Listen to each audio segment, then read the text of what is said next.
আসসালামু আলাইকুম এভরিওয়ান। এখানে আমি ভাত বসিয়েছি, আজকে ভাতটা মারগালা করব।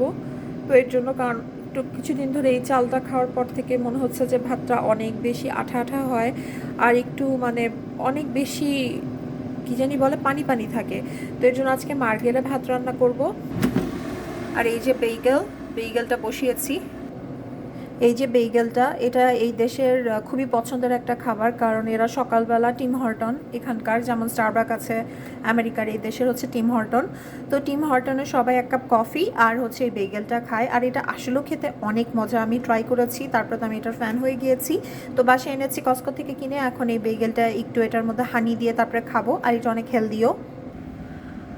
আর এই যে এটা হচ্ছে মিষ্টি কুমড়া ভর্তা, এটা হচ্ছে আপনার ঢ্যাঁড়স ভাজি, ঢ্যাঁড়স ভর্তা, এটা লাল শাক, এই যে করলা ভাজি, গাছের, এটা কিন্তু গাছের করলা ভাজি আলু দিয়ে করেছি। খুব একটা ভালো দেখা যাচ্ছে না, লাইটনিংটা অফ হয়ে গিয়েছে। আর এই যে ডাল ভুনা, মানে একটু ঘন করে ডাল, পাতলা ডাল করিনি, ঘন করে ডাল করেছি। তো এটা হচ্ছে আমার আজকের মেনিউ। এই যে বেগেলটা গরম হয়ে গিয়েছে, এয়ার ফ্রায়ারে দিয়েছিলাম। এটা আমি এতটুকু বলবো যে এটা সকালবেলা কিছু না খেয়েও যদি এটা একটা খান তাহলে আপনাদের পেট ভরে যাবে। আর এটা এই দেশের মনে করবেন যে খুবই জনপ্রিয় একটা খাবার। সো বেসিক্যালি সবাই পছন্দ করে, আমিও ওরকম পছন্দ করি। কারণ এই দেশে আসার পর শুরুতে আমি খুব একটা বেশি খাবার খেতে পারতাম না, সবই মিষ্টি মিষ্টি লাগতো। আর এখন অভ্যস্ত হয়ে গিয়েছি। তো এই তো আজকে ভিডিওটা এতটুকুই। ভালো থাকবেন, সুস্থ থাকবেন। আল্লাহ হাফেজ, আসসালামু আলাইকুম।